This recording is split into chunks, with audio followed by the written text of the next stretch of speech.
स्मृतीस्थळ निरूपण सत्राच्या आजच्या दिवशी आपण घेत आहोत 131 क्रमांकाची स्मृती. किती?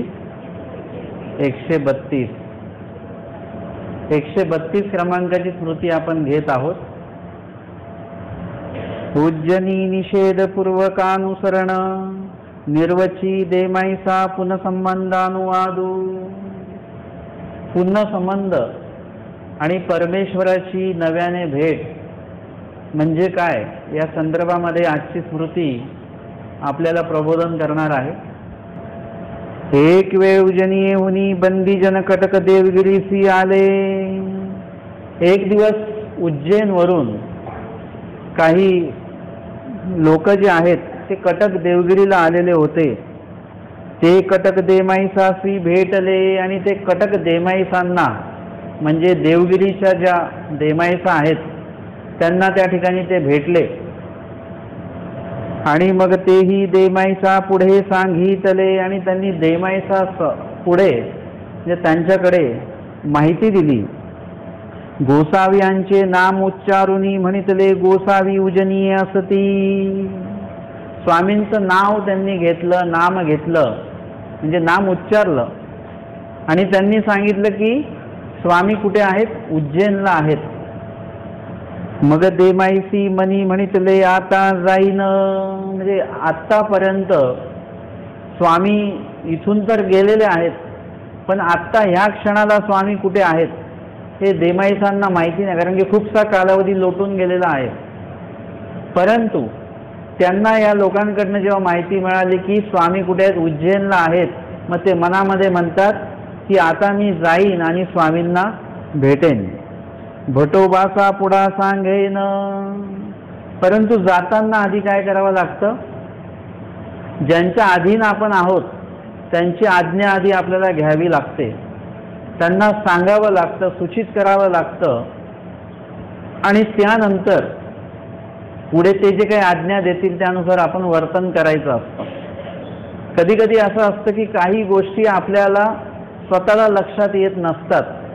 आपल्याला असं वाटतं की हे असं नियोजन केलेलं आहे, हे बरोबर ही क्रिया घडेल अशा अशा पद्धतीने. परंतु आपण ती जर का त्या संदर्भातली जर का माहिती आपण दुसऱ्याला विचारली किंवा सांगितली तर काय होतं? ज्या गोष्टी आपल्याला दिसत नाही त्या गोष्टी कदाचित त्या व्यक्तीला दिसतात. मग ते म्हणतात तुम्ही असं म्हणता परंतु इथे हा अडथळा येऊ शकतो. म्हणजे जर का मी म्हटलं, म्हणजे मी जेव्हा तिकडे होतो तेव्हा त्यांना म्हटलं दुपारी आपण ठेवू ना पोथी. दुपारचं ऊन मला माहिती नाहीये, माझी हे आहे की दुपारी 3 वाजता ठेवू पोथी आपण. ते म्हणाले नाही बाबा इथे ऊन पुष्कळ असतं. म्हणजे माझं नियोजन असं आहे की 3 ते 5 मस्त पोथी होईल. परंतु ज्यांना ही माहिती सांगितली त्यांना इथलं ऊन माहिती असल्यामुळे म्हणजे सगळ्याच गोष्टी आपल्याला माहिती नसतात. म्हणजे आपण जे कार्य करतो ते 4 लोकांना विचारून करण्याची पद्धत का आहे? कारण की काही गोष्टी आपल्या लक्षात येत नाही. मला लक्षात नाही आलं इथलं ऊन, परंतु नंतर त्यांनी सांगितल्यानंतर मला आठवलं की नाही बरोबर ऊन असतं. मग या ठिकाणी देमाईसांनी सुद्धा तेच केलं की जे करायचं आहे ते आचार्यांना विचारून करूया, सांगूया त्यांच्या समोर. भिक्षा करीन आणि उजनीयेसी जाईन. भिक्षा करेन म्हणजे मी अनुसरण घेईल. अजून देमाईसा या अनुसरलेल्या नाही आहेत, ते वासनिक दशेमध्ये आहेत, नामधारक दशेमध्ये नाहीत, वासनिक दशेमध्ये आहेत. वासनिक आणि नामधारक याच्यामध्ये मोठा अंतर आहे. नामधारक म्हणजे फक्त त्यांनी नाम धारण केलेलं आहे, नाम ऐकलेलं आहे आणि जो नाम जप करतो त्याला म्हणतात नामधारक. परंतु जो व्यक्ती स्मरण करतो, चतुर्विध दुःखेसी चतुर्विध स्मरण जो व्यक्ती करतो आणि अनिष्टाला जो घाबरतो आणि अनुसरणाची जी काही स्वामींनी जे काही विहित विधी सांगून ठेवलेला आहे त्या अनुसरणाविषयी ज्याचं ध्येय आहे अनुसरण, त्याला म्हणतात वासनिक. आणि देमाईसा या वासनिक दशेतल्या होत्या आणि म्हणून त्या म्हणतात की मी काय करेल? दीक्षा मागेन म्हणजे मी अनुसरण घेईल आणि मग स्वामींकडे जाईन. म्हणून अवघी निर्वडी करुनी भटोबासांपासी आली. आणि सर्व निर्वडी केली म्हणजे सर्व तयारी केली. अर्थातच स्वामींकडे जायचं म्हणजे काही भेटून यायचं नाहीये. जसं आपण स्थानवंदन करायला जातो आणि येण्याचं पण आपलं नक्की असतं बरं का, की या दिवशी परत यायचं आहे. आपण कधीही मार्गात जाताना किंवा स्थानवंदनाला जाताना अशा हिशोबाने जातच नाही की कदाचित तिकडे स्वामी भेटले तर परत यायचं काम पडेल का आपल्याला. होईल का असं? सगळेजण हो म्हणत नाहीयेत बरं का. आपण स्वामींनाही सांगू की देवा आम्ही आलो, असं मुलांच्या परीक्षा चालू होतात आता. आपण स्वामींनाही कारण सांगायला कमी करणार नाही. देवाला आपण कारण सांगतच आलेलो आहे अनंत सृष्टीपासनं. आता काही नवल नाहीये. देवाला पण काही आश्चर्य वाटणार नाही. आपण आतापर्यंत तेच करत आहोत. म्हणून आपण कधीतरी त्या हिशोबाने पण गेलं पाहिजे की आम्ही चाललेलो आहोत मार्ग भेटीला, स्थान भेटीला, परंतु परत यायचं नक्की नाही. येऊ की नाही येऊ असं नक्की न ठेवावं. कदाचित तिथेच योग आला काही आणि काय झालं तर काय सांगता येतं. निळभट्ट भांडारेकरांना माहिती नव्हतं की या पोथीतनं जेव्हा डोकं बाहेर काढू आपण तेव्हा प्रत्यक्ष परमेश्वर भेटणार आहेत. या पोथीतनं आपण जे काही शोधतो आहोत, पोथी म्हणजे काय आहे? प्रपंच आहे. ती जी पोथी बघत होते ती बरं का, तो प्रपंच आहे. त्या प्रपंचामध्ये काय बघत होते? नाशिवंतच उपाय आहेत सगळे. कुठलेही उपाय शाश्वत नाहीत. फळ जरी मिळालं तर काही दिवसांनी परत इकडे जायचं आहे त्यांना.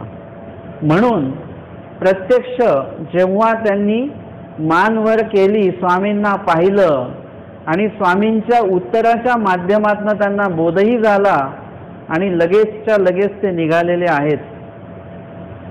त्यांचं जे घर आहे त्या घराच्या पडवीला ते बसलेले आहेत.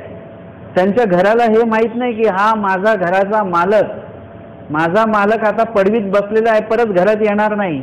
हे घराच्या उंबरट्याला सुद्धा माहिती नव्हतं. प्रत्यक्ष त्यांच्या पत्नीला माहिती नव्हतं, स्वतः त्यांना सुद्धा माहिती नव्हतं. पण आमच्या स्वामींना ते माहिती होतं आणि म्हणून स्वामी त्या ठिकाणी अन्नाच्या भिक्षेसाठी गेलेले नाहीत. स्वामी कशासाठी गेलेत? मी जे नेहमी सांगत असतो, परमेश्वराला पदार्थांची आवश्यकता नाही. तुम्हाला ते वाक्य ते मी कुठून घेतलेलं आहे? त्या लीळेतनं घेतलंय मी. हे माझं वाक्य नाही आहे. त्या लीळेतनं घेतलंय. ते वाक्य कोणी म्हटलेलं आहे? निळभट्ट म्हणतात की सगळ्यांनाच तर अन्न मिळतं. जे अपंग आहेत त्यांना घरपोच अन्न मिळेल. जे विद्वान आहेत त्यांना सुद्धा अन्न मिळतं. सगळ्यांनाच अन्न मिळतं. मग ह्यांना मिळत नाही का? यांना पण अन्न मिळतच ना. मग हे इथे अन्नाच्या भिक्षेसाठी आलेत का? वैचारिक पातळी असेल तर तुम्ही विचारा, पलीकडचा विचार कराल. ते म्हटले की इथे अन्नासाठी आले नाहीत. हे कशासाठी आले? माझ्या भिक्षेसाठी आलेत. भिक्षेमध्ये यांना अन्न नको पाहिजेत, मी पाहिजे आहे.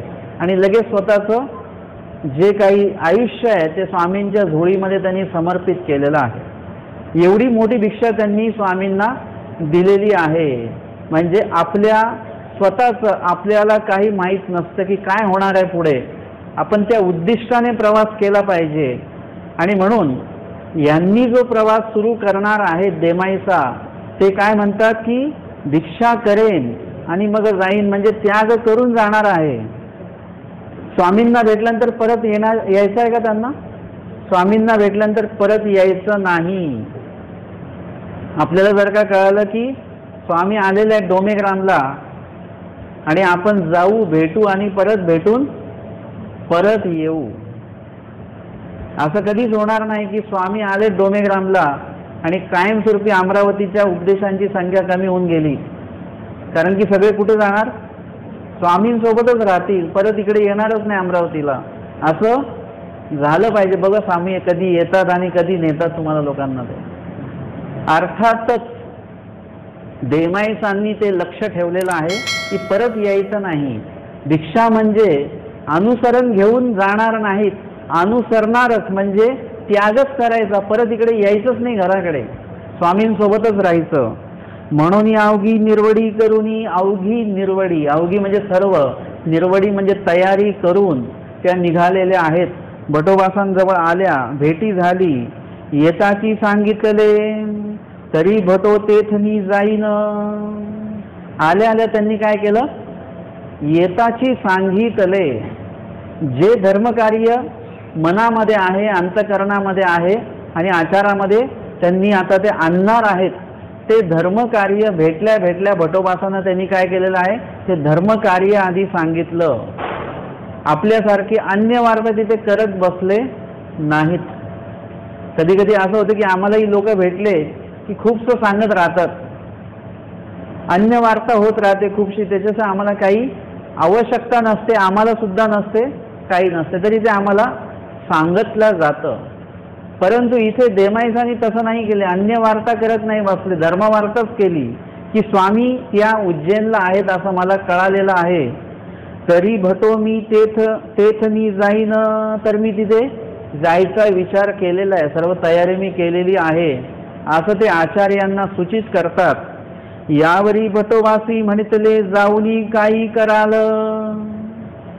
आता ज्ञान आणि अज्ञान किंवा एकदम भावना विवश होऊन आपण जे काही गोष्टी करतो आणि ज्ञानयुक्त ज्या काही गोष्टी करतो, हे या दोन वाक्यांमध्ये आपल्याला बघायला मिळतं.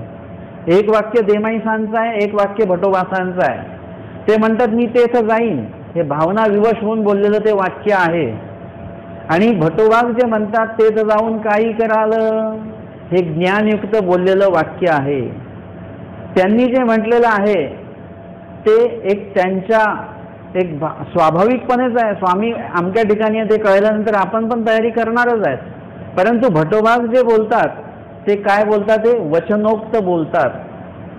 एक लक्षात घ्या, आयुष्यामध्ये काही आचरण करा की नको करा, अधिक करा नाही तर कमी करा, पण जे पण कराल ते वचनोक्त करा. वचनाच्या बाहेर करू नका कुठलं आचरण, वचनाच्या व्यतिरिक्त कुठलंही आचरण करू नका. एखादं आचरण कमी करा, एखादा विधी कमी करा, परंतु जोही विधी कराल तो वचनामधलाच असला पाहिजे, तो लीळेमध्ये सांगितलेला असला पाहिजे, तो स्मृतीस्थळामध्ये आपल्याला वाचनामध्ये आलेला असला पाहिजे. या व्यतिरिक्त जर काही विधी असतील तर ते करता कामा नये. स्मृतीस्थळामध्ये याची इतकी प्रमाणं आहेत की एक जण जे होते रामदेव नावाचे, ते जेव्हा निघाले आटनादी क्रमे, परत यायचं नाही, नित्य आटनाला निघाले, आचार्यांनी त्यांना भेटले तेव्हा त्यांचं अंग एकदम गरम लागलेलं होतं, उष्ण म्हणजे त्यांना ताप होता. आचार्य म्हणतात जाऊ नका. ते म्हणतात की गोसाव्यांनी सांगितलं ते करू का तुम्ही सांगितलं ते करू? मी असतो तर काय म्हटलं असतो? मी जे सांगतो तेच कर, माझं ऐकायचं, तू माझा शिष्य आहेस. परंतु आचार्यांनी तसं नाही सांगितलं. आचार्यांचं प्रमाण होतं वाक्य. ते म्हटले असते की थांब, तर ते कदाचित थांबले पण असते, थांबावं लागलंही असतं. पण आचार्य अशी व्यक्ती आहेत जे काय स्वामींनी त्यांना वरदान देऊन ठेवलेलं आहे की हा काही आपले बोलेल, स्वतःच्या मनाचं बोलतील का ते ना, हा येथीचेची बोलेल की, म्हणजे स्वामींनी जे वचनात सांगितलं, स्वामींना जे अपेक्षित आहे, स्वामींची जी प्रवृत्ती आहे तेच ते बोलणार. बाहुल्ये भटोबास गोसाव्यांची पुढे काय प्रवृत्ती जाणती. बहुतांशी वेळा जे स्वामींच्या प्रवृत्तीमध्ये आहे, स्वामींना जे वाटतं तेच नेमकं भटोबास बरोबर अचूकपणे काय करतात, त्याची नोंदणी करतात आपल्या हृदयात, आणि तेच शब्द त्यांच्या मुखातनं निघतात की देवा आज विहरणाला इथे जायचं आहे का? आणि भटोबास जे बोलतात तिथेच गोसावी जातात, आमचे स्वामी जातात. अर्थात भटोबास बोलतात तिथे जात नाहीत, तर जिथे जायचं असतं त्याच ठिकाणाचं नाव बरोबर भटोबास सांगतात स्वामींना. म्हणजे अशी स्वामींची प्रवृत्ती जाणता आली पाहिजे. परमेश्वराला काय अपेक्षित आहे इथपर्यंत पोहोचता आलं पाहिजे. नुसतंच एखाद्या मार्गात पोहोचणं, स्थानाच्या ठिकाणी पोहोचणं, निरूपणाच्या ठिकाणी पोहोचणं काही महत्त्वाचं नाही. आपण अनेक ठिकाणी पोहोचतो. आम्ही उटीला पोहोचलो, आम्ही आरतीला पोहोचलो, आम्ही पोहतीला पोहोचलो, निरूपणाला पोहोचलो, आपण ठिकाणावर पोहोचतोय, परंतु त्या ठिकाणी जे काही निरूपण केलं जातं त्या निरूपणाच्या मुळाशी आपण कधीच पोहोचत नाही. तिथे पोहोचलो पाहिजे आपण. नुसतंच एखाद्या ठिकाणी जाऊन, म्हणजे समुद्राच्या वरवडे जाऊन समुद्राच्या नुसतं जवळ पोहोचून उपयोग नाही, तर समुद्राच्या तळाशी जावं लागतं. कशासाठी? काय मिळतं मग? अनर्घ रत्ने मिळतात तिथे. स्वामींचा दृष्टांत आहे समुद्राचा. अनर्घ रत्ने पाहिजे असेल तर मुळाशीच जावं लागतं, तळाशी जावं लागतं. किनाऱ्याला उभं राहिलात तर काही नाही, फक्त थंड हवा लागेल. काहीतरी ते स्वामींनी सांगितल्याप्रमाणे कवडे मिळतील, काही माणिक मोती मिळतील, पण अनर्घ रत्न मिळणार नाही. आज आपण कुठे आहोत? कवडे मिळतात त्याच्यामध्ये समाधानी आहोत, माणिक मोती मिळतात त्याच्यात समाधानी आहोत. कुणालाही अनर्घ रत्न नको पाहिजे. कोण तळाशी जाईल एवढं? म्हणून त्यांना असं वाटतं की माणिक मोती मिळतात हेच महत्वाचं आहे. अनर्घ रत्न सांगितल्यानंतर ते म्हणतात हे शक्यच नाहीये. आजपर्यंत आमचे सगळे पूर्वज कवडे आणि माणिक मोतीच घेऊन निघालेले आहेत, अनर्घ रत्नाला कोणी गेलेलंच नाहीये. गेलेले आहेत स्मृतीस्थळामध्ये, त्याचे पुरावे आहेत, लीळाचरित्रात त्याचे पुरावे आहेत, पण आम्ही ते ग्रंथ कधी वाचत नाही. आम्हाला ते 3 स्तोत्र आणि चौथा अजून एक स्तोत्र, त्याच्यातनं आम्हाला फुरसतच मिळत नाही. एकदा वाचून समाधान नाही होत, 21 वेळा 101 वेळा अनेक वेळा आपण ते वाचत राहतो. खूप वेळा वाचतो ते आपण. आलं लक्षात? 21 वेळा 51 वेळा किंवा 101 वेळा अमका अमका पारायण पुन्हा पुन्हा रिपीट करण्यापेक्षा 101 लीळा वाचा, 101 वचन वाचा, 101 स्मृती वाचा, 101 दृष्टांत वाचा. याच्याने ज्ञानस्तर वाढेल. स्मृतीस्थळामध्ये आमचे स्वामी गेल्यानंतर भक्तजनांनी कसं आचरण केलेलं आहे वाचा. ते इतिहास आहे तो आमच्या पूर्वजांचा. त्यांनी किती कष्टाने धर्म पुढे आणलेला आहे ते वाचा ना. ते कधी वाचणार आपण? आपलेच कष्ट निवारण व्हाव्यासाठी आपण काय काय वाचत बसतो, पण आमच्या स्वामींसाठी ज्यांनी कष्ट घेतले त्यांच्याबद्दल आम्ही कधी वाचणार? कधी कळेल लीळा आम्हाला? म्हणून त्या दृष्टीने पण आपण विचार करणं गरजेचं आहे. या ठिकाणी आपल्याला जे बोलायचं आहे ते वचनोक्तच असलं पाहिजे, जे ऐकायचं आहे ते पण वचनोक्तच असलं पाहिजे. वचना व्यतिरिक्त काही ऐकायचं नाही. इथे आचार्य जे बोलतात ते वचनोक्तच बोलतात. त्या म्हणतात की मी स्वामींना भेटायला चालली आहे, परंतु त्यांना ते माहिती नाहीये की स्वामींनी या संदर्भात निरूपण काय केलेलं आहे. जसं आपला परवाचाच विषय जर का घेतला की आम्ही अक्षता वाहणार आहोत, परंतु अन्नकणाविषयी स्वामींनी काय निरूपण केलं हे आपल्याला माहितीच नाहीये. माहिती पडलं आपण लगेच त्या आचरणाला सुरुवात केली. वचनोक्त आचरण कळल्यानंतर आपण स्वतःला बदलून घेतलंच पाहिजे. या ठिकाणी त्यांना ते निरूपण कदाचित माहिती नसावं आणि म्हणून ते म्हणतात की आता स्वामी मला उज्जैनला भेटतील, परंतु आचार्य म्हणतात तेथ जाऊनही काही कराल, तिथे जाऊन काहीच उपयोग नाही. उज्जैनला तुम्ही या क्षणाला जरी गेलात तिथे तरी स्वामींची भेट होणार नाही. तीही म्हटले का भटो, म्हणजे स्वामींची भेट का नाही होणार? तर का स्वामी तिथे आहेत आणि मी तिथे पोहोचली तर भेट होईलच की. भटोबासी म्हटले ना भेटी नाही, भेट होणार नाही. स्वामी उज्जैनला जरी असतील आता तरी आपल्याला भेट होऊ शकणार नाही असं भटोबास ठामपणे म्हणतात. का म्हणतात? कारण की त्याच्या मागे वचन आहे. गोसावी असता रुपया गोसाव्या ते पुसिले. आता याला प्रमाण द्यावं लागेल की स्वामी तिथे उज्जैनला असून सुद्धा का भेट देणार नाहीत, याचं प्रमाण आचार्य देतात आणि ते पण श्रीमुखीचं प्रमाण देतात. ते म्हणतात की गोसावी असता रुपया गोसाव्या ते पुसिले. आमचे स्वामी जेव्हा होते, स्वामींचं सन्निधान होतं श्रीमूर्तीचं, त्यावेळेला रुपयनी म्हणजे महादाईसांनी तेव्हा स्वामींना विचारलेलं आहे. काय विचारलं? हाजी गोसावी बीजे करिता ती. देव स्वामी आता तुम्ही आम्हाला सोडून जाऊ पाहता ती, तरी मागवती किती दिसा भेटी दिजेल जी. मग तुम्ही आत्ता जर का जाल तर मग परत किती दिवसांनी आम्हाला भेट द्याल? म्हणजे आपली भेट निश्चित करून घेतली पाहिजे. परमेश्वर कधी भेटतील हे आपली निश्चिती झाली पाहिजे. जसं दादोसांना आपण सगळेजण एका वेगळ्या दृष्टीने बघतो, परंतु मला त्यांच्यातला एकच गुण आवडतो की ज्याही ठिकाणी स्वामींचा आणि त्यांचा वियोग व्हायचा तेव्हा पुढची भेट ते निश्चित करून घ्यायचे की देवा आता पुनरपी भेट कुठे देणार. मग आमचे स्वामी सांगायचे अमक्या अमक्या ठिकाणी तुम्ही या, तिथे तुम्हाला आम्ही भेट देऊ, आणि ते बरोबर त्या ठिकाणी पोहोचायचे. पुढची जी भेट आहे ती निश्चित करून घेता आली पाहिजे. आज आपल्याकडे ती वेळ आहे. स्वामींची जी पुढची भेट आहे म्हणजे पुनःसंबंधाची जी भेट आहे ती आपल्याला या देहामध्ये, या जन्मामध्ये आपल्याला निश्चित करून घ्यायची आहे. तरी मागोती किती दिसा भेटी दिजेल जी, निश्चित करता येते कधी भेट देणार. तव गोसावी म्हटले बाई आता येणे भेटी नाही. स्वामी त्यांना म्हणतात बाई आता येणे भेटी नाही, आता आमची भेट होणार नाही, किंवा आता येणे म्हणजे परत येणे आणि भेटी या दोन्ही गोष्टी आता घडणार नाहीत.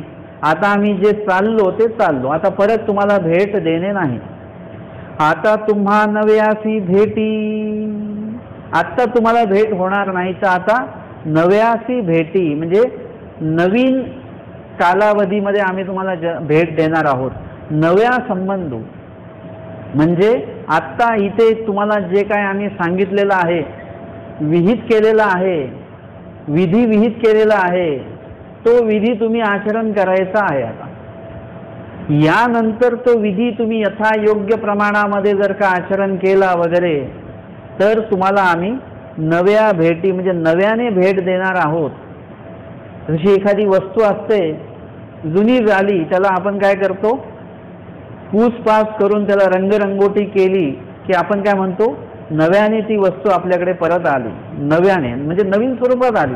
वस्तू तीच आहे, परंतु थोडंसं आपण त्याला चांगलं रूप दिलं, नवं रूप दिलेलं आहे. तसं इथे जीव स्वरूप तेच असणार आहे, परंतु त्याच्यामध्ये आत्तापेक्षा काहीतरी बदल होणार जेव्हा स्वामी भेट देणार आहेत. अर्थातच तो बदल झाल्यामुळे स्वामी भेट देणार आहेत, नाहीतर एरवी भेट देत नाहीत. आपल्याला हा प्रश्न कधीच पडत नाही. एवढे वर्ष झाले, 25 वर्ष आपल्याला उपदेश घेऊन झाले, 25 वर्ष आपण सगळेच विधी करतो आहोत, मग देव भेटत का नाही? आपल्याला हा प्रश्न पडला पाहिजे की देव आपल्याला भेटत का नाही. तुम्ही मुलांना प्रश्न करताना की तू एवढा अभ्यास केला मग 80 मार्क कसे पडले, 90 मार्काचा पेपर लिहिला 80 कसे काय पडले मार्क, प्रश्न पडतो आपल्याला. मी एवढं मीठ टाकलं होतं तरी भाजी खारट म्हणजे हे कसं नाही झालं, मीठ कमी का झालं, प्रश्न पडतो की नाही. मीठ मी कमीच टाकलं होतं तरी भाजी खारट का झाली, हे जसे प्रश्न पडतात दैनिक आयुष्यातले, तसेच मी एवढं करतोय तरी पण देवाचं मला अजून दर्शन का नाही झालं, हा प्रश्न पण आपल्याला 20, 25, 10, 15 वर्षामध्ये पडला पाहिजे. इथे महादाईसांना हा प्रश्न पडलेला आहे की स्वामी जातील मग परत भेट कधी देतील.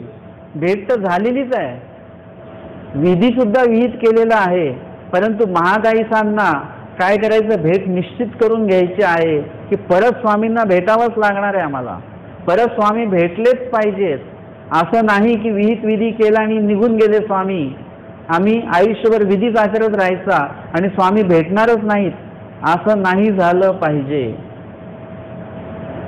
आणि आत्ता जर या क्षणी सुद्धा, या जन्मामध्ये सुद्धा तुम्ही जेव्हा जेव्हा ईश्वर विहित विधींचं आचरण कराल, फक्त देवानी सांगितलेलेच विधी कराल, तर प्रत्येक विधीमध्ये म्हणजे हे सर्व करत असताना सात्विकता पाहिजे बरं का. चिडचिड आणि तामसपणा चालत नाही. याच्याविषयी पण स्वामींनी एक वचन सांगून ठेवलेलं आहे, असं कराल तर तुम्ही धर्माला अधिकारी नाहीत. कुठलं वचन सांगितलं, राजसा तामसा धर्मी अधिकार नाही. राजस तामस नाही, सत्वस्थिता धर्मी अधिकार. सात्विकपणे हे सगळं आचरण केलं, स्मरण केलं, लीळा चिंतन केलं, सेवा दास्य सात्विकपणे केलं तर तुम्हाला त्या त्या विधीमध्ये परमेश्वराची उपस्थिती जाणवणार, नक्कीच जाणवणार. परमेश्वराची उपस्थिती म्हणजे ते नाही बरं का, ते गुलाल टाकल्यानंतर त्याच्यावर पावलं उमटतात तसं नाही. या अन्यथा ज्ञानात पण बाहेर या थोडंसं. आमचे स्वामी 5.5 फूट आणि पावलं किती, एवढूशेच. कधीतरी आपलं थोडंसं लॉजिक आपलं पण वापरत जावं आपण. एवढीशेच पावलं उमटतात. पावलंच असतात की काय असतात माहिती नाही, परंतु एक तर विचार केला पाहिजे ना आपण. मी एका ठिकाणी सांगितलं की बाबा ते गुलाल वगैरे काही टाकू नका, तिथे असं पाण्याचा टब ठेवा, त्याच्यामध्ये गुलाबाच्या पाकळ्या टाका. ज्यावेळी स्वामी पाऊल ठेवतील, श्रीचरण ठेवतील, तेव्हा काय होईल, त्या पाकळ्या अशा बाजूला होतील, हलतील आणि तुम्हाला लाईव्ह असं बघायला मिळेल की स्वामींनी श्रीचरण ठेवला. असं झालं पाहिजे ना. गुलालावरच पाय ठेवणार असं स्वामींनी लिहिलंय का कुठे? गुलाबाच्या पाकळ्यांवर पण पाय ठेवू शकतात की नाही स्वामी, आणि ते पाणी असल्यामुळे तिथे हलेल पण ते सगळं काय. हा विचार आपण केला पाहिजे. आणि मी तर म्हणतो, जर का एवढा सगळा अवसर करून जर का स्वामी आसनावर येऊन बसत असतील तरी तो अवसर आमच्या काही कामाचा नाही. का कामाचा नाही? स्वामींनी त्या आसनावर येऊन नाही बसलं पाहिजे, स्वामींनी आमच्या हृदयाच्या आसनावर येऊन बसलं पाहिजे तर उपयोग आहे. आणि याचं प्रमाण आहे माझ्याकडे की परमेश्वर काय केलं पाहिजे, अंतर्गाम्य केलं पाहिजे. इथे आले पाहिजेत देव, तिथे नाही आले पाहिजेत. असे तर अनेक ठिकाणी देव आहेत की आमचे स्वामी उपस्थित होतात ना, आहेत. परमेश्वर सगळीकडेच आहेत, नित्य व्यापक आहे. तिथे सगळीकडे स्वरूप परमेश्वराचं व्यापक आहेच की. परंतु आम्हाला इथे नाही पाहिजे, आम्हाला इथे पाहिजे. इथे जर का परमेश्वर आले तर मग स्वामी सांगतात की हे भेटे तेधवाची पर्व का. इथे भेटले पाहिजेत देव, असे समोर नाही भेटले पाहिजेत. जी भक्त मंडळी होती त्यांना परमेश्वर इथे भेटायचे. आमच्या आचार्यांना स्वामींनी पाठवलं, रिद्धपूरला आले तेव्हा सतत देवाला आठवत होते. आठवण्याची क्रिया कुठे होते? अंतःकरणामध्ये. विसरलेच नाही. 6 महिने नुसते देवाला आठवतायत आठवतायत आठवतायत. इथे आहेत देव, त्यांच्या दृष्टीने देव तिथे नाहीत, इथेच आहेत. अशा पद्धतीने आपलं जे काही आहे थोडंसं आपण आपलं सुद्धा ज्ञान जे आहे उपयोगामध्ये आणलं पाहिजे. ज्ञानानुसारच ज्ञान उपयोगात आणलं पाहिजे. आणि म्हणून परमेश्वर आता इकडे तिकडे कुठेही भेटणार नाहीत, परंतु ईश्वर विहित विधी जेव्हा कराल तेव्हा परमेश्वराची अस्तित्व जाणीव तुम्हाला होईल. नक्कीच त्यामध्ये ती जाणीव होऊ शकते. आपल्याला सुद्धा असं काही तुम्ही धर्मकार्य कराल त्यावेळेला असं काही सहाय्य होतं तेव्हा परमेश्वर इथे उपस्थित आहे अशी जाणीव मनामध्ये होऊन जाते. म्हणजे अशा पद्धतीने परमेश्वर आपल्याला भेट देतात, पण दिसत मात्र नाहीत. जाणीव आपल्याला पदोपदी होते, परंतु परमेश्वर दिसत मात्र नाहीत. पण ते कधी दिसतील तर स्वामी सांगतात, आता तुम्हा नव्या संबंधू. हे महादायितांना स्वामींनी सांगितलं. आणि मग रुपया म्हटले ते कैसे जी. महादायिसा आहेत त्या. महादायिसा नुसतं एका वाक्यावर समाधानी होत नाहीत, एका प्रश्नावर समाधानी होत नाहीत. त्या पूर्ण विषयाची उकल महादायिसा करतात. त्या म्हणतात ते कैसे जी, नव्या संबंध कसा होईल, कशामुळे होईल, कुठे होईल. स्वामी म्हणतात, येतुनी म्हणितले ते कराल. वाक्य काय? कोणी म्हटलं? स्वामींनी म्हटलं. हे कोणाला म्हटलं? महादायिसांना म्हटलं. महादायिसांनी कोणाला सांगितलं? भट्टोबासांना सांगितलेलं आहे. म्हणजे तीनही प्रमाणच आहेत आमच्यासाठी. भट्टोबा सुद्धा प्रमाण आहेत, महादायिसा पण प्रमाण आहेत, आणि आमचे स्वामीचं प्रत्यक्ष प्रमाणच आहेत. ते स्वामींच्या बाबतीमध्ये तर आपल्याला कुठलाही संदेह नाहीच नाही. इथे स्वामींनी काय वाक्य म्हटलेलं आहे? काय म्हटलं? येथून म्हणितले ते कराल. आम्ही जे सांगितलं ते कराल तर, बरं का. आम्ही जे नाही सांगितलं ते कराल तर. मी नेहमी सांगतो की आपण जेवढे विधी करतो सकाळपासून तर संध्याकाळपर्यंत, या पहिल्या तारखेपासून तर 30 तारखेपर्यंत प्रत्येक महिना वाईज विधी असतात, आणि 12 महिन्यामध्ये जेवढे विधी करतो या सगळ्यांची एक यादी तयार करा आणि त्या प्रत्येक विधीला एक वचन प्रमाण शोधायचं. प्रत्येक विधीला एक वचन प्रमाण शोधायचं. तिथे पहिलं येईल की मी स्मरण असं येईल, नामस्मरण पहिला मुद्दा आला. दुसरा मुद्दा काय येईल? 11 दिवे. आता सांगा स्मरणाला वचन आहे का कुठलं? नाहीये. कुठलं? स्मरणाला भरपूर वचनं आहेत. आता 11 दिव्यांना कुठलं वचन आहे? द्या एखादं वचन सांगा. वचन नाही, याला उलट वचन आहे. उलट वचन आहे. परमेश्वर काय अन्य प्रकाशक आहे का? परमेश्वर कसे आहेत? स्वयंप्रकाश. त्याला दिव्याची गरज नाही. प्रमाण मिळालं तुम्हाला? म्हणजे असे विधी तुम्ही सगळ्यांची यादी करा आणि प्रत्येक विधीला एक वचन प्रमाण मिळतं का ते बघा. ज्या विधीला वचन प्रमाण मिळेल ते वचन, ते विधी तुम्ही एकदम म्हणजे न हे करता, न घाबरता तुम्ही ते वचन आचरू शकता.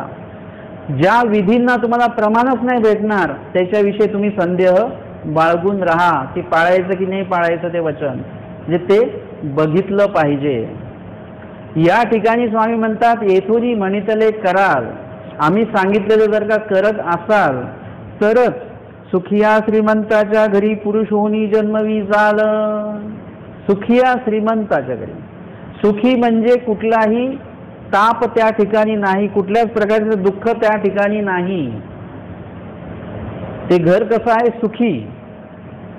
सुखी म्हणजे एकदम त्या ठिकाणी कुठल्याही प्रकारचं दुःख त्या घरामध्ये नाही.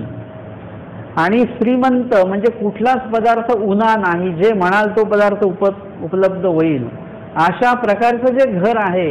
अर्थातच सुखी आणि समाधानी जे घर आहे, ज्या घरामध्ये सासू आणि सुनांची भांडणं होत नाहीत, ज्या घरामध्ये इतर कुठल्याही प्रकारचं हिंसक कार्य घडत नाही, भांडणं होत नाहीत, राजस तामसपणा ज्या ठिकाणी नाहीये, म्हणजे तामसपणा तर नाहीच आहे, अशा प्रकारे जे एकदम सात्विक घर आहे, सात्विक ठिकाण आहे, सात्विक लोक आहेत, अशा ठिकाणी त्या जीवाचा जन्म होतो. कुणाचा? त्या पुनःसंबंधी जो जन्मणारा जो जीव आहे त्या जीवाचा. आज तुम्हाला सगळं सोडूनच जायचं आहे. तुम्हाला हे घर तुम्ही सोडताय तुमचं, परंतु परमेश्वराने जर का आज तुम्ही तुमचं हे वालं घर सोडलंय तर उद्या काय होणार आहे? तुम्हाला सुखिया श्रीमंताच्या घरी तुमची व्यवस्था केलेली आहे. जसं तुम्ही स्थानवंदनाला निघता त्यावेळी भोजनाची व्यवस्था कुठे आहे? भोजनाची व्यवस्था आमच्या आमच्या आश्रमामध्ये केलेली आहे. म्हणजे तुमच्या घरापेक्षा पण चांगली व्यवस्था त्या ठिकाणी असते. म्हणजे परमेश्वर, आता हे तर जीवाजीवाचं व्यवस्थापन झालं, आपल्याला परमेश्वराच्या व्यवस्थापनाबद्दल बघायचं आहे. आपण त्या दिवशी बघितलं ना की स्वामींसाठी म्हणून त्यांनी जर का श्री प्रभूंना भेटायला जायचं आहे म्हणून त्यांनी आंब्यांचा त्याग केला. कुणी? आंब्यांच्या पंक्तींचा त्याग केला. श्रीप्रभूंना भेटीला जायचंय म्हणून मग आळसपूरला आले, श्रीप्रभूंसाठी आंबे घेतले. हा, जाणो उपाध्ये पास जे आहेत ते आहेत ते. आणि त्यांनी श्रीप्रभूंसाठी, श्रीप्रभूंच्या भेटीसाठी आंब्याच्या पंक्ती रद्द केल्या, स्वामींना भेटले. त्यानंतर स्वामींनी काय केलेले? अन्व्याला ते जेव्हा आले तृप्तपर्यंत आंबे खाऊ घातले. स्वामींना रोज जे आंबे मिळत होते स्वामींनी कोणाला दिले नाही, कुणालाच दिले नाही. बाईसा म्हणतात देवा हे प्रसाद देऊन टाका, खराब होतील आंबे. म्हणतात नाही, दृढ पुरुष येणार आहेत त्यांना हे आंबे खाऊ घालायचे. परमेश्वराचं व्यवस्थापन अशा प्रकारचं आहे. आज तुम्ही त्यांच्यासाठी उन्हात फिरलात, तुम्ही त्यांच्यासाठी काही पदार्थ सोडलात, तुम्ही त्यांच्यासाठी वस्त्र पालट केलात, तुम्ही त्यांच्यासाठी भरपूर कष्ट घेतले, या सगळ्याची नोंद आहे देवाकडे, फुकट नाही आहे. तुमचे नातलग तुमची कुठली नोंद ठेवत नाहीत. तुमचे मुलं उद्या तुम्हाला म्हणतील तुम्ही आमच्यासाठी काय केलं. नातलग म्हणतील बघा यांनी यांच्यासाठी, तुम्ही किती करा नातलगांसाठी, तुमची नोंद नसते त्यांच्याकडे. ज्यांच्याकडे आपली नोंदच नाहीये कुठल्या क्रियेची, त्यांच्यासाठी आपण का झटतोय? ज्यांच्याकडे नोंद आहे, आपली प्रत्येक क्रियेची नोंद आहे, त्यांच्यासाठी आपण थोडंसं काहीतरी करू की. आणि ते बघतात परमेश्वर की माझ्यासाठी जर का हा एवढं कष्ट घेतोय, एवढा त्रास घेतोय, एवढं सगळं त्याग करतो आहे, तर परमेश्वर तुमची व्यवस्था कुठे करतात? सुखिया श्रीमंताच्या घरी पुरुष होनी जन्मविती. परमेश्वर त्या ठिकाणी काय करतात? त्याचं व्यवस्थापन करतात. जन्मवी जाल, तुमचा जन्म त्या ठिकाणी घडणार आहे. मग 12 वरिका तुम्हा नवेन भेटी दी जाईल.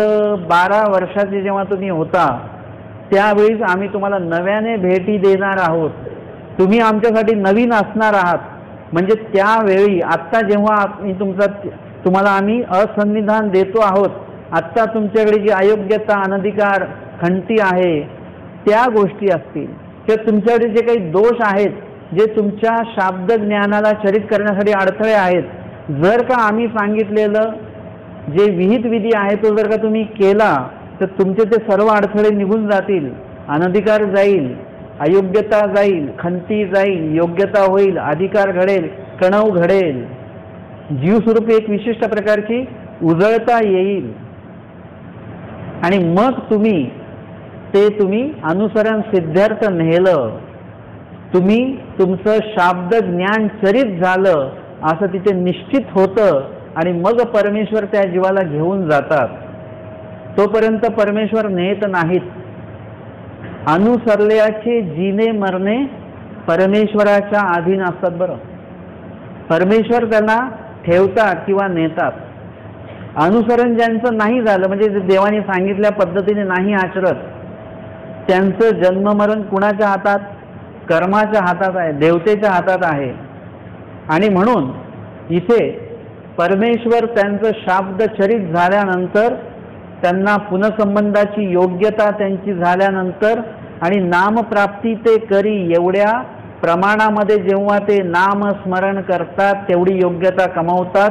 आणि मग परमेश्वर त्यांना भेट देण्यासाठी म्हणून त्या ठिकाणाहून घेऊन जातात आणि सुखिया श्रीमंताच्या घरी जन्मवितात. ज्यावेळी स्वामी हे शाब्दज्ञान देतात, आता चरित करण्याचा हा आपल्याला काय आहे? एक साध्य दिलेलं आहे. चरित करून घ्या, तुम्ही आचरण करा. त्यावेळीच आपल्याकडे जे मळीनत्व आहे, जेव्हा ते चरित होतं शाब्दज्ञान, तेव्हा आपल्याकडे ते मळीनत्व नसतं, ती अयोग्यता, अनधिकार, कणव नसते. म्हणून स्वामी सांगतात नव्या संबंध, म्हणजे तुम्ही सुद्धा आमच्यासाठी काय असाल? आता जे मळीनत्व आहे ते मळीनत्व तेव्हा नसेल, म्हणून तुम्ही सुद्धा आमच्यासाठी नवे असाल. नव्या संबंध, नव्याने तुम्हाला भेटी देणार आहोत. आता ही भेटी नाही, परत भेट नाही. ऐसे गोसावी निर्वचिले असे, असं स्वामींनी निरूपण केलेलं आहे, सांगितलेलं आहे. असं आचार्य कोणाला सांगतात? कोणाला सांगतात? महादायिसांना स्वामी सांगतात.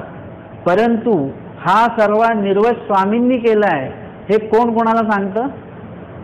भटोबास कोणाला सांगतात? देमाईसाला सांगतात. अजून कोणाला सांगतात? आपल्याला सांगतायत. देमाईसाला सांगितलं, त्यांनी अनुसरण घेतलं, ते गेले शाब्दचरित होऊन. आता हे वाक्य कोणासाठी आहे? आपल्यासाठी आहे. पहिल्या पंक्तीतले लोक जेवून निघून गेले, आता हे जेवण कुणासाठी आहे? आता आपल्यासाठी. आपल्याला त्या पंक्तीत बसायचं, जेवायचं. तसं आहे, आता आपली पंगत बसणार आहे आणि आपल्याला ते ग्रहण करायचं आहे. आणि म्हणून स्वामींनी जो निर्वच केलेला आहे, महादायिसांना सांगितला, तो सर्व आचार्य भटोबासांनी देमाईसांपुढे ठेवला. तरी तयासी जे म्हणितले तेची आता असन्निधानीचे असी म्हणितले. आचार्य सांगतात जो विधी स्वामींनी सन्निधानातल्या रुपाईसांना सांगितला, म्हणजे कोणाला? महादायिसांना सांगितलेला आहे, तोच विधी आत्ता असन्निधानी सुद्धा कार्यरूप झालेला आहे. जसं क्रम येतो ते दास्य मोचक. कुणाचं दास्य करायचं म्हणून काय सांगितलं पुढे? पंच कृष्ण सांगितलं. परंतु जे सन्निधानी आहेत ते लोक परमेश्वर श्रीमूर्तीचं सेवादास ते करू शकतात, परंतु जे असन्निधानी आहेत त्यांनी काय करायचं, म्हणून पुढे काय सांगितलं, पंचनाम सांगितलं. असन्निधान स्थित जीवाने काय केलं पाहिजे, दोषांचा त्याग करायचा आहे, विकार विकल्प शून्य स्वभाव मात्रे निरालंबी, आणि मग नामस्मरण. म्हणजे असन्निधानी स्थित जीव कोण आहोत, आपण आहोत. मग आपल्याला कुठला विधी सांगितला देवाने, आपण कुठले कुठले विधी करतो, अनेक विधी करतो, आपण खूपसं काय करत राहतो, परंतु नेमकं देवाने सांगितलेला जो विधी आहे त्याच्याविषयी आपण सांगतो की ते गाठी हातात घेतली की मला ना झोपच येते. अविहित विधी करताना झोप उडते आपली, ते विधी करताना इतकी धावपळ धावपळ धावपळ, परंतु विहित विधी करायला लागलो की लगेच आपल्या डोळ्यावर झापड यायला लागते. म्हणजे काय आहे, आपल्याकडे ते मळीनत्व आहे. देवाने सांगितलेलं करायला लागल्यानंतर झोप येते. एखादा विशेष कपाळा लावण्यात लगेच जांभई येते. आपल्याला टीव्ही बघताना येते का जांभई, कधी नाही येत. झोप आलेली उडून जाते आपली. परंतु एखादा विहित विधी करायचं म्हटलं की तो होत नाही आपल्याच्याने. एरवी संसारामध्ये लोक एवढे धावपळ करतात, एवढे धावपळ करतात, पण एखादा जर का विधी सांगितला की ते म्हणतात नाही माझं पाठ दुखते, माझं पाय दुखतो, माझे गुडघे दुखतात, माझं डोकं दुखतं, सगळं हॉस्पिटल उभं करून देतात ते तिथे. परंतु तेच जर का प्रपंचासाठी असेल तर मग त्या ठिकाणी कुठल्याही प्रकारे काहीही दुखापत नसते. म्हणून आपल्याला आपलाच विचार करता आला पाहिजे की ते म्हणतात की जे असन्निधानी सांगितलं ते सन्निधानी सुद्धा तोच विधी आहे, आणि जे सन्निधानी सांगितलं तो विधी असन्निधानी सुद्धा आपल्याला आहेच. आणि असन्निधान स्थित पुरुषांसाठी जो विधी सांगितला तो विधी सन्निधान स्थित पुरुषांसाठी पण आहे. नामस्मरण हे कुठेही जा, सन्निधानी राहा नाही तर असन्निधानी राहा, सेवादास्य कुठेही राहा, दोघांनाही तोच विधी सांगितलेला आहे. म्हणून काय केलं पाहिजे, असन्निधान स्थित पुरुषांसाठी जो विधी सांगितला तोच आपल्याला आता विधी आपल्यासाठीच आहे. तो विधी की देवाने सांगितलेलं करायचं आहे, नाहीतर पुनःसंबंध होणार नाही. बाकी किती धावपळ करा तुम्ही, कितीही किलोमीटर म्हणजे गोल गोल किती फिरा, दिवसभर फिरा, किती किलोमीटर होतील, 50 किलोमीटर चालणं होईल, परंतु पोचाल कुठे तुम्ही, कुठेच पोचणार नाही. परंतु तुम्ही योग्य दिशेने जर का चाललात तुम्ही तर तुम्हाला काय होणार आहे. स्वामी सांगतात परमेश्वरपूर जाताना पावलो पावली आपल्याला गोमट लागणार आहे. परंतु म्हणजे विहित ठिकाणी जर का तुम्ही गेलात तर ते गोमट लागतंय. म्हणून स्मरण जे आहे ते स्मरण तुम्हाला पुनःसंबंधाला नेणार आहे. म्हणून तुम्ही जर का आम्ही सांगितलेले जर का कराल असं स्वामी सांगतात तर काय होईल की तुम्हाला पुनःसंबंध होईल. आचार्य म्हणतात जे रुपाईसांना सांगितलं, महादाईसांना सांगितलं तोच विधी तुमच्यासाठी पण आहे की स्वामी तुम्ही जरी गेलात तरी स्वामी तुम्हाला आता भेट देणार नाहीत. श्रीमुखे दिधले अथवा अधिकरणाद्वारे दिधले मग तेही क्षेपावे. आणि मग श्रीमुखाने जे काही ज्ञान दिलेलं आहे किंवा श्रीमुखाचं ज्ञान अधिकरणांच्या मुखाने जर का तुम्हाला कळालं मग तेही क्षेपावे. तर त्याच वचनाला अनुसरून आपल्याला अनुसरायचं. म्हणजे कोणाला अनुसरणायचं आहे, एखाद्या मार्गाला अनुसरायचं नाही आहे, एखाद्या साधूला अनुसरायचं नाही आहे, एखाद्या व्यक्तीला अनुसरायचं नाही आहे. आपल्याला कुणाला अनुसरायचं आहे, परमेश्वराला अनुसरायचं आहे. ज्या दिवशी तुम्ही परमेश्वराला अनुसराल तेव्हा तुम्ही परमेश्वराचं, तेव्हाच परमेश्वराचं अधीनत्व तुम्ही बाळगाल. जोपर्यंत तुम्ही एखाद्या व्यक्तीला अनुसरताय तोपर्यंत तुम्ही काय करताय, व्यक्तीपासून लांब गेलात किंवा तो व्यक्ती तुमच्यापासून लांब गेले तर तुम्ही मोकळे झालात मग. परंतु जेव्हा आपण परमेश्वराला अनुसरतो तेव्हा परमेश्वर सतत आपल्याला बघतायत ह्याची जाणीव आपल्याला राहते. आपण कुठल्याही व्यक्तीला अनुसरलेलं नाहीत, परमेश्वराला अनुसरलेलो आहोत. म्हणून इथे सांगताना सांगितलं की श्रीमुखे दिधले अथवा अधिकरणाद्वारे दिधले. कोणी दिधले, देवाने दिधले. बोध आणि बोधशक्ती येथोनी किंगा परमेश्वर देतात. मला काही लोक बोलले की असं ते ऑनलाईन शास्त्र सांगू नये, रेकॉर्डिंगद्वारे शास्त्र सांगू नये. म्हटलं जगामध्ये सगळ्यात पहिले ऑनलाईन कोणी जर का चालू केलं असेल तर ते आमच्या स्वामींनी सुरू केलेलं आहे. बोध आणि बोधशक्ती ते स्वामी स्वतः येतात का द्यायला? तुम्हाला समोर दिसतात स्वामी? मग देतात कसं? स्वरूपातनं देतात. पण देतात कसं? तिथूनच देतात, ऑनलाईन. तुम्हाला असं काही वस्तू हातामध्ये देतायत का? नाही. मग बोध होतो आपल्याला म्हणजे कसा होतो? अधिकरणाद्वारे फक्त शब्द येतात. बोध कुठून येतो?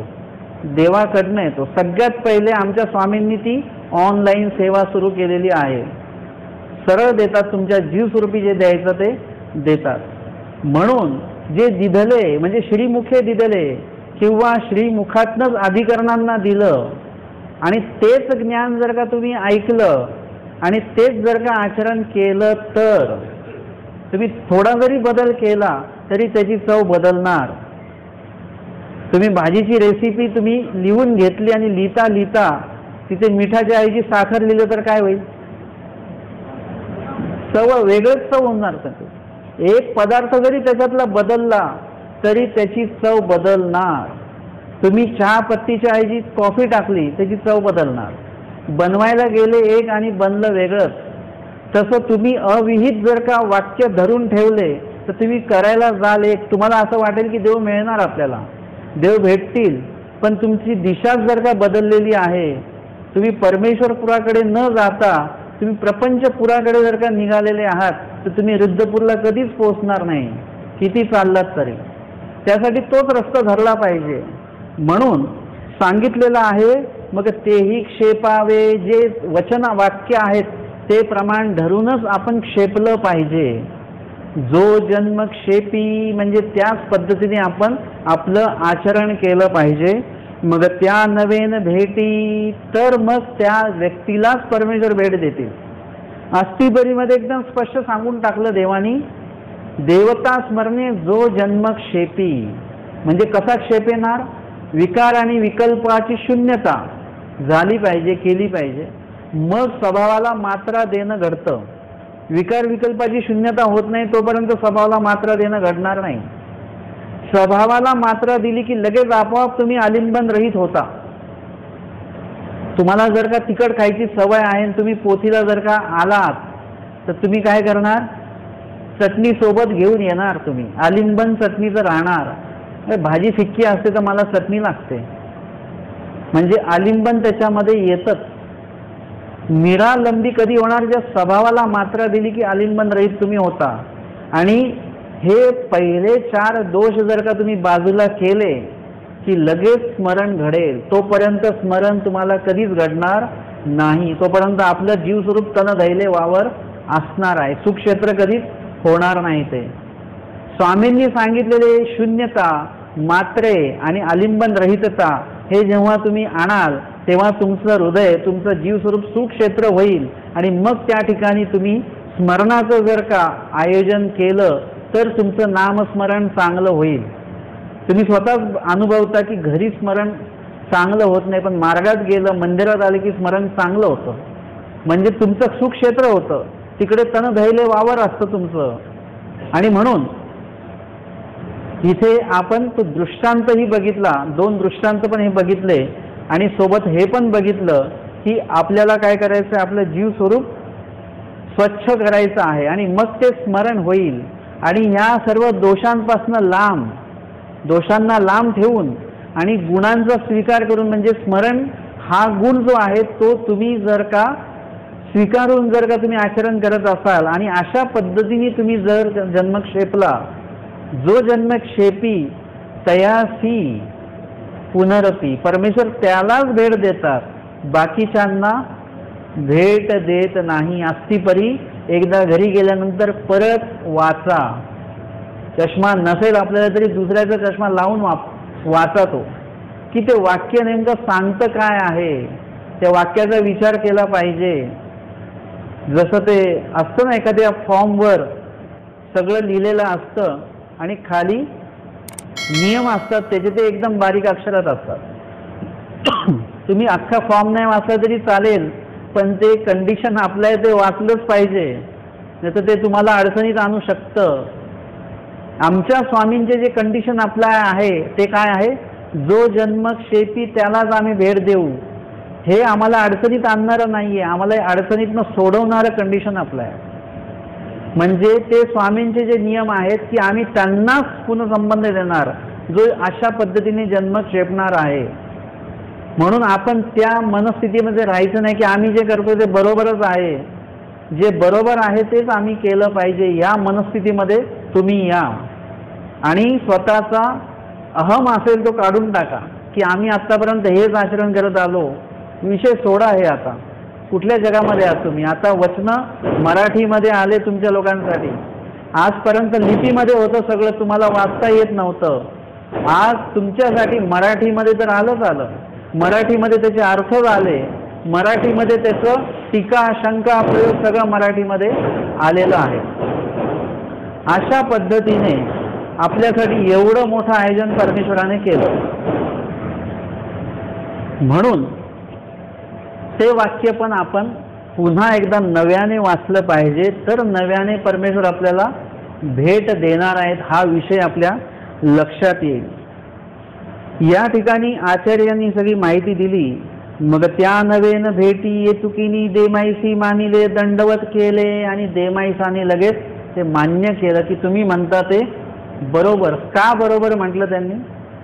भटोबासांनी म्हटलं म्हणून बरोबर नाही म्हटलं, तर भटोबासांनी लीळेचं प्रमाण देऊन सांगितलं, वचनाचं प्रमाण देऊन सांगितलं, म्हणून त्यांनी ते लगेच मान्य केलं. वचनाला एवढं महत्व आपल्याला देता आलं पाहिजे. दंडवत हो.